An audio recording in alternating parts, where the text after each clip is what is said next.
नमस्कार, मी नूतन रुपेश कॅमेरामॅनसह मी Maharashtra online news चॅनलमध्ये तुमचं सहर्ष स्वागत करते. आज आपण आलो आहोत डोंबिवलीमध्ये, सावरकर रोडमध्ये. टॅटो शॉप म्हणून आहे खूप मोठं, तिथे त्यांच्या ओनरशी आज आपण भेटूया. नमस्कार सर. हॅलो. आपलं नाव? सुमित फुलगावकर. नमस्कार सर. हॅलो. आपलं नाव? अजय जयस्वाल. अच्छा. ॲक्च्युअल आम्ही खूप तुमचं ऐकलं आहे की टॅटो खूप छान काढता तुम्ही. तर आम्हाला जाणून घ्यायचं आहे की हे टॅटो काढताना सर काही त्रास होतो का? आता समजा मला काढायचं आहे तर काही प्रॉब्लेम होईल का? युजली तसं नसतं आहे. ॲक्च्युली सायकोलॉजिकल फिअर खूप आहे लोकांच्या मनामध्ये. सायकोलॉजिकली खूप घाबरलेले असतात, पण ॲज सच बघायला गेलं तेवढं काही पेन नसतं त्याच्यात. तुम्ही बेअर करू शकता एवढंच आहे, फक्त मनाची तयारी पाहिजे एवढंच तुम्हाला. आणि टॅटो काढण्याच्या पूर्वी जसं काही डिझाईन्स वगैरे पहिलेच हे करावे लागतात. म्हणजे आम्ही समजा आता मी क्लायंट आहे तर मी स्वतः बोलतात ना जसं डिझाईन करून हे करायचं की तुम्ही आम्हाला डिझाईन हे करणार प्रिफर? आता कसं आहे ना, आम्ही स्पेशलिस्ट कशासाठी आहोत की आम्ही डिझायनिंग करतो.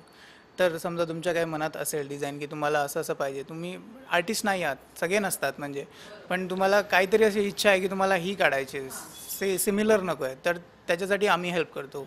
आम्ही तुमचे आयडियाज घेतो आणि त्याच्यानुसार तुम्हाला 2-3 डिझाईन्स असे ऑप्शन्स देतो. मग त्याच्यामधनं तुम्हाला जे पाहिजे तुम्ही बनवू शकता. सर, टॅटो काढण्यापूर्वी काही साईड इफेक्ट वगैरे म्हणजे आहे का, आधी मला हे विचार. साईड इफेक्ट असंच काय नाही आहे, फक्त तुम्हाला कसं बेसिक एक शुगर नको आहे आणि तुमची स्किनवरती डिपेंड करतं. स्किन ॲलर्जी असेल, मेटल ॲलर्जी, तर मग त्यांना आम्ही सहसा अवॉइडच करायला सांगतो, कारण ते नंतर जाऊन त्यांना त्रास होऊ शकतो. कारण ते आणि टॅटोमध्ये जसं टॅटो काढलाय आणि त्याच्यानंतर काही हे क्युरिओसिटी त्याच्याबद्दल काही घ्यायची का? हां, त्या आफ्टर केअर बोलतात त्याला बेसिकली. तर असतं ते सगळं कसं आम्ही जेव्हा बनवताना त्या टायमाला त्यांना गाईड करतो की तुम्हाला याच्या पुढे एक 7 दिवस कसं तुम्हाला त्याचं केअर घ्यायचं, काय घ्यायचं आहे. पण तरी कसं, जसं सनलाईट पासून प्रिकॉशन घ्यायचं? ऑब्व्हियसली सनलाईटपासून प्रिकॉशन साधारण कसं आपल्याला जळालं थोडं आणि स्क्रॅच वगैरे झाल्यावर जेवढं आपण हायजीनचं केअर घेतो तेवढं हायजीनचं केअर घ्यायला लागतं. बाकी असं काही विशेष काय लागत नाही. म्हणजे जसं समजा आता टॅटो काढला आणि पाण्यात हात गेला तर त्याच्यामुळे कदाचित ते बोलतो आपण इन्फेक्शन होऊ शकतं. तसं युजली एवढं होत नाही, कारण हे कसं ना एवढ्या डीपपर्यंत जात नाही आपलं टॅटू ॲज सच. तर थोडंफार नॉर्मल, थोडंफार आपलं तुमचं रेग्युलर वर्कमध्ये जे पाणी वगैरे लागतं तेवढं ते चालून जातं. फक्त तुम्हाला तेवढंच एक काळजी घ्यायची की ते एकदा वेट झाल्यावर थोडं ड्राय करून घ्यायचं पटकन. सर, रेट किती ते कितीपर्यंत आहे? साईजवर प्रिफर आहे का काय? सगळं बेसिकली सगळं चार्जेस कसं ना साईजवरतीच घेतो आम्ही, स्क्वेअर इंचेसवरतीच वर्क करतो. आणि समजा आता एखादा टॅटो काढलेला आहे आणि तो त्या पर्सनला आवडला नाही, तर त्याच्यावरती परत एकदा काढू शकतो की काही रेझर ट्रीटमेंटने वगैरे काही करावं लागेल? त्याच्यासाठी आता कसं ना आम्ही 2 टाईप्स काढले. एक तर तुम्ही एक्झिस्टिंग टॅटूवरती पण ओव्हरलॅप करून दुसरा टॅटू बनवता येईल, पण त्याच्यामध्ये कसं तुमचे डिझाईनचे लिमिटेशन्स येऊन जातात. तर दुसरं आणि असं आहे की आम्ही एक पहिले लेझरचे 2-3 सिटिंग्स करतो, त्याच्याने त्याला थोडं एक ऑलमोस्ट लाईक 50-60% तो डिम होऊन जातो. मग त्याच्यावरती जो आपण पाहिजे तो टॅटू तो बनवला ना, तर त्याच्या खाली तो हाईड होऊन जातो. सर, जेव्हा आम्ही टॅटो बनवतो तर त्याचे स्किनवर काही साईड इफेक्ट्स होऊ शकतात का? लोकांना कशी एक भीती असते की मी काढून घेणार आहे, आतमध्ये काही स्किनमध्ये काही प्रॉब्लेम होईल? कसं असतं ना, हे इन्फेक्शन वगैरे सगळं डिपेंड करतं तुम्ही कुठच्या लेवलपर्यंत हायजीन मेंटेन ठेवता ते.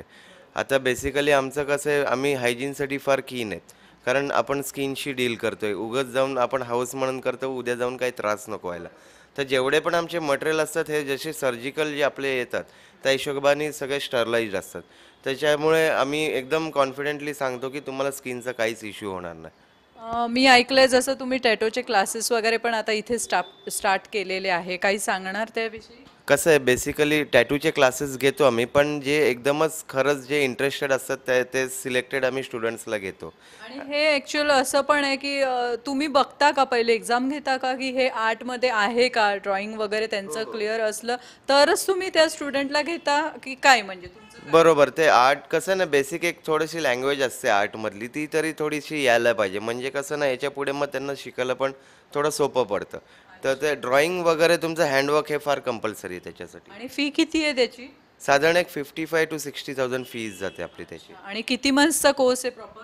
असं बघायला गेलं ना, तुम्ही डेडिकेटली सपोज 1.5 मंथ्स आपलं आहे ड्युरेशन, पण तुम्ही डेडिकेटली केलं तर ते 1.5 मंथ्समध्ये होतं. इन केस तुमचं नाही वाटलं तर आम्ही मग त्याला एक्सटेंड करतो. सर जसं टॅटो आपण काढतो, समजा एखादा क्लायंटने टॅटो काढलाय पण तो एकदम असा लाईटली झाला आणि त्याच्यावरती परत त्याला टच द्यायचा आहे, तर ते होऊ शकतं का? हो, करता येतं ते. रिटच करता येतं त्याला. साधारण एक टॅटू बनवल्यावरती एक 1.5 मंथ्स नंतर जोपर्यंत स्किन हील झाली, की त्याला आपण रिटच करून ते होतं आणि तो डार्क होऊन जातो नंतर. पण परत ते निघणार की ते तसंच राहणार? तुम्ही एकदा टच दिले तो टच दिल्यावरती प्रॉपर तो कलर डार्क होऊन जातो त्यानंतर मग. आणि मी ऐकलंय जसं की तुम्ही एक रिमूव्हलचं पण आता हे ठेवलंय रेझर ट्रीटमेंटने काढण्यासारखं, तर त्याचं काय आहे? तुम्ही काय म्हणजे फी काय आहे किंवा काय? कसं आहे त्याचं बेसिक चार्ज असतं आपलं पर सिटिंग 1000 रुपीजपासून स्टार्ट होतं. मग ते डिपेंड करतं तुमच्या टॅटूच्या साईजवरती, डार्कनेसवरती, डेप्थवरती, किती ओल्ड टॅटू आहे त्याच्यावर सगळं डिपेंड करतं. साधारणतः आपल्याला एक कुठचाही टॅटू असेल त्याला कमीत कमी 7 ते 8 सिटिंग तरी लागतातच त्याला. आणि टॅटो काढल्यावर सर समजा आता तुम्ही टॅटो काढलाय तर किती दिवसात तो ओव्हरऑल कव्हर होणार? किती दिवस लागतात कमी कमी? तरी कमीत कमी म्हणजे प्रॉपर जे वुंड हिलिंग जो प्रोसेस असते ती साधारण एक 7 to 8 डेजमध्ये होऊन जातं. आणि जे कलर डार्कनिंग जो प्रोसेस असते ती 15 to 1 मंथ्समध्ये ते प्रॉपर होऊन जातं कलर्स. आणि हे जे रिमूव्हल रेझरने तुम्ही करता ते किती दिवसात उंड क्लिअर होऊ शकते? त्याची कसं असतं ना, त्याचे सिटिंग्स असतात युजली. तर आम्ही एक फर्स्ट सिटिंग घेतल्यावर ॲटलिस्ट 2 to 3 वीक्सचं गॅप देतो आम्ही. तसे साधारण 7 ते 8 सिटिंगमध्ये तो क्लिअर होतो. ऑलमोस्ट लाईक 80 to 90% तो जातो टॅटू. आणि त्याच्यासाठी पण काही मेडिसिन आहे? मेडिसिन ॲज सच काय नाही, पण हायजीनचं केअर घ्यायला लागतं. बाकी काय नाही त्याला. काही असं ऑइंटमेंट वगैरे काही लावायची गरज नसते त्याला. आणि अजून एक प्रश्न होता की कलरिंगमध्ये जर कलरिंग म्हणजे हे वेगळं आहे का? कलर वेगळे आणि टॅटो काढणं वेगळं, काही साईड इफेक्ट आहेत का त्याचे? नाही, सेमच आहेत ॲज सच. कलर म्हणजे आता तुम्ही आता कसं इवन आम्ही कलर्स पण कसं स्किनवरती आम्ही रिकमेंड करतो. डार्क स्किन असतील तर त्यांना रिकमेंडेड नाही कलर्स, कारण ते दिसतच नाही. फेअर स्किन्स असतील तर ते. आणि ते जेवढे पण कलर्स आहेत ते आपले टेस्टेड आहेत, जे त्याची ॲलर्जी नाही होत आणि ते पहिले टेस्ट करून आलेले आहेत आपले. जेन्युइन कलर्स आहेत सगळे. सर निडल्स वगैरे तुम्ही प्रत्येक वेळी वेगवेगळे यूज करता, कशी प्रिकॉशन घेता? कसं आहे ना, याच्यामध्ये फक्त नीडल्स असं नाही आहे, बरेच गोष्टी जे आम्हाला चेंज करावं लागतं, जसं की ग्लोव्ज झालं किंवा जे इंक बाउल आम्ही वापरतो ते चेंज करावं लागतं. प्लस जे ग्रिप वापरतो टॅटूसाठी ते स्टेनलेस स्टील असतात, स्टरलाइज असतात. पर टॅटू आम्हाला ते न्यू वापरायला लागतो. म्हणजे ते स्टरलाइज केल्यानंतरच ते आपण रियूज करू शकतो. आणि प्लस झालं ते टिप्स असतात वरचे, ते आम्ही डिस्पोजेबल वापरतो, म्हणजे वन टाईम असतो, एकदा वापरलं की फेकून द्यायचा.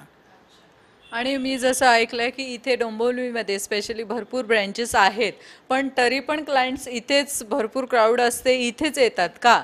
काय तुमच्या याच्यात स्पेशलिटी आहे? कसं आहे बेसिकली याच्यामध्ये कसं क्वालिटी फार इम्पॉर्टंट आहे. हे कसं आपण टॅटू बनवतो once in a lifetime असतं.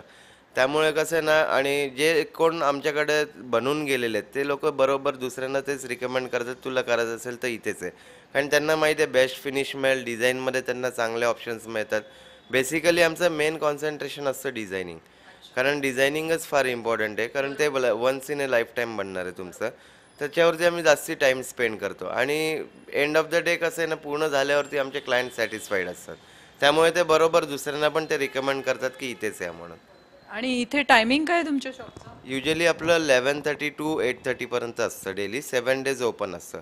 पण आमचं जास्ती करून आम्ही प्रायर अपॉइंटमेंटच्या हिशोबानेच घेतो सध्या. अच्छा. आणि सर पुढे काही तुमची इन फ्युचर प्लॅनिंग आहे अजून ब्रँच उघडायची? सध्या तरी ब्रँचेस असं नाही, पण आम्हाला इथेच जास्ती कॉन्सन्ट्रेट करायचं, कारण इथे तिथे धावपळ करून टाईम त्यातच वेस्ट होतो. फक्त इथेच असून इथेच कॉन्सन्ट्रेट करायचं आमचं सध्या तरी आहे. बरं, आता हे बिझनेसच्या दृष्टिकोनातून मला एक तुम्हाला विचारायचं आहे की स्पेशली मराठी बांधवांना काही तुम्हाला संदेश द्यायचा आहे का बिझनेसच्या बाबतीत? कारण आपले मराठी माणसं थोडेसे घाबरतात की बिझनेस करू की नको, तर त्यांच्यासाठी तुम्हाला काय संदेश? काय नाही, कॉन्फिडन्स पाहिजे आणि एफर्ट्स घ्यायचे, अजून काय नाही. एफर्ट्स घ्याल तुम्ही तर तुम्हाला त्याचे फळ तर मिळणारच ऑब्व्हियसली. मी पण आता या फील्डमध्ये आता आलो, तोपर्यंत कोणीच नव्हतं या फील्डमध्ये, पण मी स्टार्ट केलं त्यावेळेस खूप स्ट्रगल केलं. पण आजच्या तारखे मला त्याचे रिझल्ट्स मिळाले, मला फळ मिळालेलं आहे त्याचं. मेन स्ट्रगल आहे आणि काय अपेक्षा ठेवायच्या नाही जास्ती, अजून काय नाही. सर मी महाराष्ट्रीयन टीमतर्फे तुमच्या दोघांचेही खूप खूप आम्ही आभारी आहोत. तुमचा टॅटो असा आहे, आता बघूया सर कसा इफेक्ट देत आहेत, त्याला किती क्लिअर करतायत.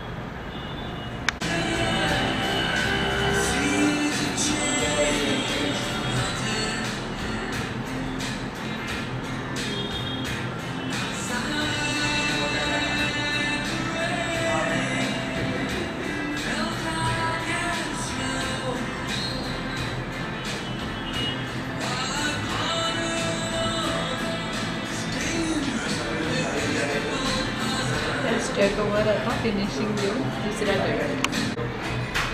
पहिलेचा विंचू माझा व्यवस्थित नव्हता, त्याच्यामुळे सर आता वेगळं विंचू नाही ॲक्च्युअल वेगळं टॅटो काढतायत आणि खूप मस्त ते फिनिशिंग देणार आहे. तुम्हाला आता दाखवणारच आहे मी कसा काढणार तो.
पहिलेचा टॅटो होता त्याच्यावरती सरांनी सेकंड टॅटो काढलेला आहे. त्याला न रेझरिंग ट्रीटमेंट करता आता ते त्याच्यावरती करेक्ट एकदम व्यवस्थित टॅटो काढणार आहेत.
आत्ताचा टॅटो हा